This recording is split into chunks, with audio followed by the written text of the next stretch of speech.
Good morning, students. In previous class, we have learned first poem Aradhana. I hope you understood that one. Now we are learning next lesson, second lesson, that is Acha Padosi Kaun. Now I am reading the lesson Acha Padosi Kaun. You listen carefully. पाठ दूसरा। अच्छा पड़ोसी कौन। एक जंगल में शेरों का एक परिवार रहता था। शेर के बच्चे बहुत ही अच्छे और सभ्य थे।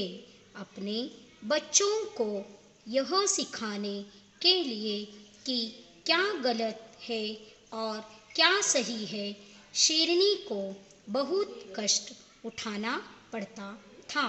तो एक जंगल। अच्छा पड़ोसी कौन, इस पाठ में यहाँ पर आपको एक कहानी दी गई है। इस कहानी में यहाँ पर आप एक जंगल देख रहे हैं। उस जंगल में शेर की पत्नी, उसके बच्चे, यह उनका परिवार रहता आप देख रहे हैं। और शेर के बच्चे बहुत ही सभ्य और अच्छे थे। और शेर की पत्नी उन बच्चों को यह सिखाना चाहती थी कि क्या गलत है और क्या सही है, और शेरनी को यह बताना बहुत ही कष्ट पड़ रहा था। शेरों के परिवार के पास ही गीदड़ और गीदड़नी अपने बच्चों के साथ पड़ोसियों के समान रहते थे। गीदड़ के बच्चे बहुत ही जंगली और असभ्य ढंग से खेलते थे। इस कारण शेर और उसकी पत्नी शेरनी ने अपने बच्चों को उनके साथ खेलने को मना कर रखा था। परंतु गीदड़ के बच्चे शेर की मांद के पास आकर शेर के बच्चों से मित्रता करना चाहते थे, पर शेरनी अपने बच्चों को सदा उनसे दूर रखती थी और गीदड़ के बच्चों को वहां से हटा देती थी। आगे आप इस चित्र में दो परिवार देख रहे हैं। यहाँ पर नीचे शेर का परिवार है और यहाँ पर ऊपर गीदड़ का परिवार है। गीदड़ के परिवार में भी बच्चे हैं और शेर के परिवार में भी बच्चे हैं।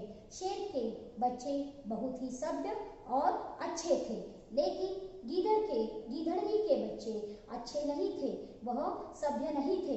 इसीलिए शेरनी यह चाहती थी कि अपने बच्चे गीदड़नी के बच्चे के साथ न खेले, उनके साथ न जाए। जब भी गीदड़नी के बच्चे शेर के बच्चों के साथ खेलने के लिए आते थे, तब शेरनी उन बच्चों को वहां से हटा देती थी।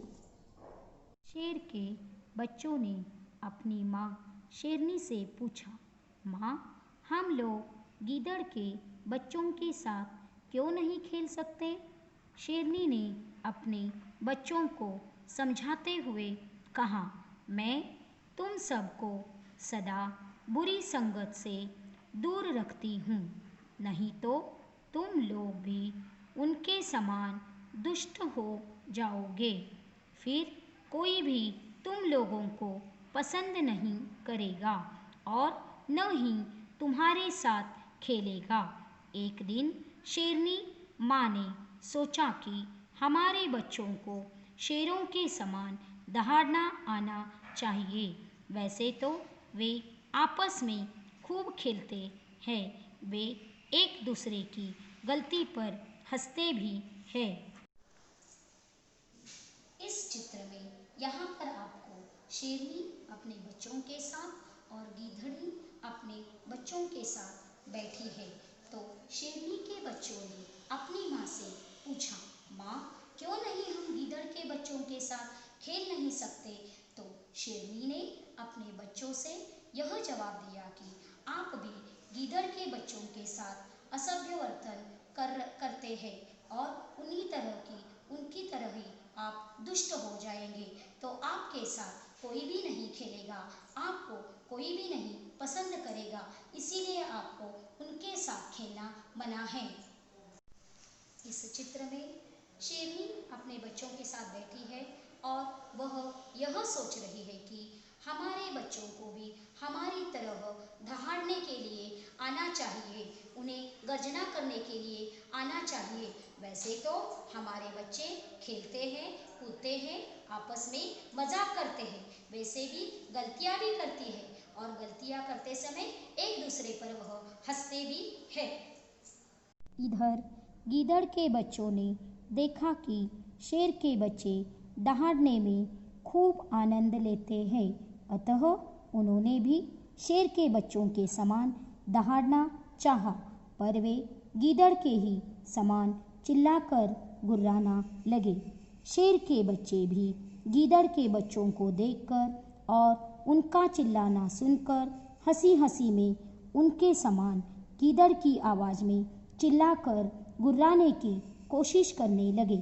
इस प्रकार शेर के बच्चे गीदड़ के बच्चों की नकल करने लगे।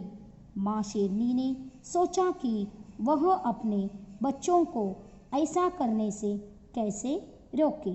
वह उनको समझाते हुए कहने लगी, यदि कोई तुम्हें ऐसा करते सुनेगा तो वह सोचेगा कि जब तुम दूसरों की आवाज़ की नकल कर सकते हो तो तुम दूसरों की बुरी आदतों की भी नकल करोगे।